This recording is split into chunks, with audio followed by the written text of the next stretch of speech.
You know, he thinks I'm going to nag and whine. I'm going to mess with him. So I got right up out of that toilet. I just wiggled my little tush right on back to the bedroom, into the bed. And, you know, he's there in that hot, you know, V-neck Hanes T-shirt with the whitey-tighties, the manliness there. And I just took my little wet tush and I just wiped it dry on that little Hanes T-shirt. Well, you know what? I never fell in the toilet again. He didn't forget. You can teach an old dog new tricks.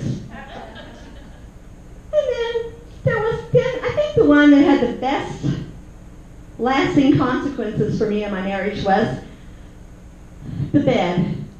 Did anybody grow up in a household where there was an edict that beds must be made in the morning? Yeah.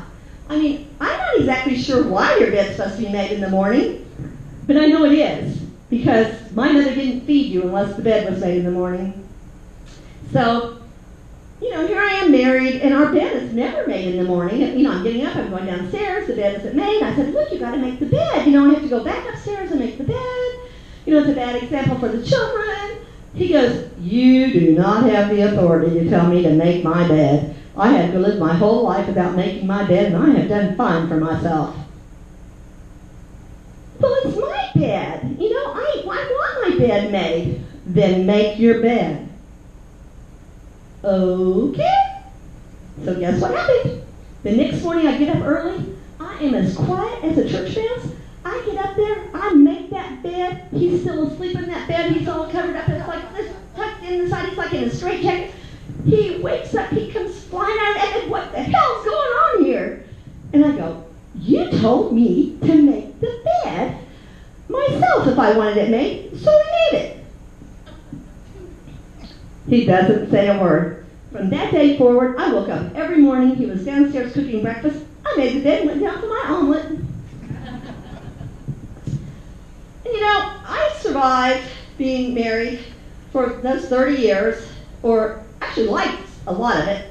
But the real price for me has been this boomer grandparenting thing. Do we have any boomer grandparents here? I know we have a couple, because some of them I've seen Facebook pictures for. Any more back there? No boomer grandbabyship? Well, let me tell you, they're the coveted things, but you don't know shit. You do not know shit. It is the most humbling experience of all. Whether you fly solo or fly duo, you know, they are just really, truly, you know, the spawn of our participation trophy children. And our participation trophy children grew up with a generation of mothers who were told that we could have it all when we were in college. We were told we could have a career, we could have husbands, some of us got more than one. We were told we could have children. We were told, you know, we were going to have everything. Now, they did not mention the heart disease part or the exhaustion, but we got that too. So these kiddos have these babies who they know are perfect, and because they're the first generation of latchkey kids to be parents, bless their hearts, they get to do, they, you know, went to school at early childhood places with really educated professional people taking care of them that knew a lot about child care, and they think that because of that experience they know more than we do, and perhaps they do. And so I've been working on putting together this little bit of manual here about parenting for these boomer babies that are so coveted. And there's some technology words that you may not know, especially if you don't have any grandbabies. And one of them is nappies. Does everybody know what a nappy is? It does not mean you get to take a nap with the baby. A nappy is diaper duty. Baby changing stations, they now put these in men's restrooms. Have you guys been in any men's restrooms that have the new baby changing things? Yeah, that little koala bear there. I guess if some bears stop in, they'll be changing their babies out there too. Anyway, these are not a swap shop kind of thing for babies. You don't get to leave a dirty one and get a clean one. It's just a table that you get to disinfect with Clorox wipes, put down a barrier. You know, everything will be in the bag that your child sends you in with the grandbaby. And you just clean it all up, and then you come out and you smile and you act like it was nothing, and be sure you don't let the baby fall on the floor. All right. Another term is boppy pillow. Does everybody know what a boppy pillow is? A boppy pillow is a horseshoe, she knows, it's a horseshoe pillow that costs 3 to 5 times as much as a normal pillow. It is for first world babies because on National Geographic you see third world babies just kind of hanging off their mama in a scarf breastfeeding. First world babies have to lay on this special cushion to breastfeed.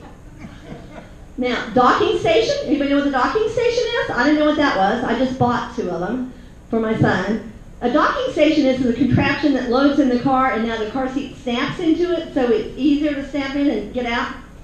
But don't worry, if you cannot figure out how to work the car seat and you don't have 4 or 5 hours to read the books like you had to a few years ago, they now have consultants available. You just Google it. You can hire somebody that'll come out that will show you how to do it all perfectly safely. Entertainers, babies used to lay on the floor and play with toys. Now they sit in these plastic contraptions that light up and sing and dance and do all sorts of crap. It just takes up about half the living room and you won't be able to see the television, but otherwise really entertains the baby well. Oh, this is one I love. Diaper Genie. Does anybody remember just putting like a diaper in the trash? Oh no. Diaper Genie is not like a girl that comes out of a bottle in a cloud of smoke in a little pantsuit with a ponytail and dances around. No, a diaper genie is a contraption that puts the diaper, the poopy diaper, in a plastic bag. And it cuts down on bacteria 99%. Now, I was confused because is the poop in the baby's diaper the baby's poop? Well, then isn't the baby already exposed to that bacteria? Don't ask your daughter-in-law. And remember, diaper genies run on batteries, and be sure you've got extra or you'll be going out to get them in the middle of the night because that bacteria could get out. And then my final thing is baby bullets. Does anybody know what a baby bullet is? Oh, yes, a baby bullet. A baby bullet is not some, despite what the news says, not some invention by the NRA to advocate for Second Amendment rights for newborns. You know, there's no small little bullets.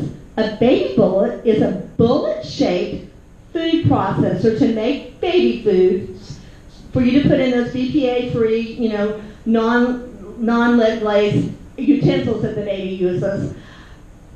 Now, granted, a baby bullet costs 3 to 4 times as much as like a regular NutriBullet kind of shaped, you know, make a green drink kind of thing goes. But it will come in baby colors and it will have a baby decal on it. So, of course, you would need that for the baby. Now, of course, the thing about it is, wouldn't you be making the baby food in the kitchen? And so why would you care if it looked like it matched the nursery? Who knows? Don't ask. Don't ask.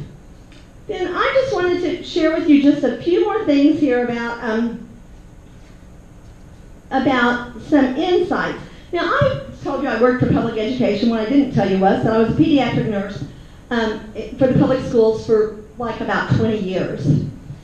And so before that, I'd done some other pediatric nursing stuff at some university hospitals around town. And so I kind of thought I knew something about babies and how to take care of them. I was wrong. Clearly very wrong. Now, so I regrouped, took a new approach and said, why don't we look at the American Academy of Pediatrics website, you know, to see if we can find an answer to these questions. I was wrong again. The definitive source is the book on parenting that your daughter or daughter-in-law has seen at her book club. Well, baby equipment, we talked a little bit about that. It's very difficult to operate. If you have any engineer friends, be sure and invite them over. You're going to need them. Assembly is just impossible for some of this stuff. And you want to do it exactly how the book says, because Lord knows it might not be right if you didn't. You know, some of it's heavy, some of it's cumbersome. There's a lot of buttons on it. I mean, they've got holders for cell phones. Now, why you're walking your baby talking on your cell phone, I'm not sure, but I guess you get your texts that way.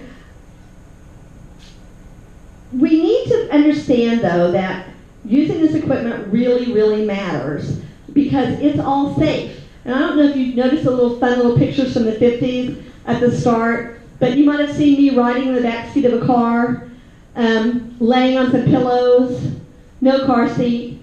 Not only no car seat, we had no seat belts in the back seat of our car. And we had no baby locks, if you fell out the side door, if you had smart relatives, they grabbed you and yanked you back in before you hit the pavement. If not, they cleaned it up with some Mercurochrome. Remember that stuff. Ouch. Well, it's a little different now, and, you don't want to argue with your millennial new mom. You just kind of got to get along. If she tells you that she wants you to go ahead and get that wooden swing set out in the backyard up, and you're thinking, well, wow, why are we sending a newborn out to play on the swing, in December?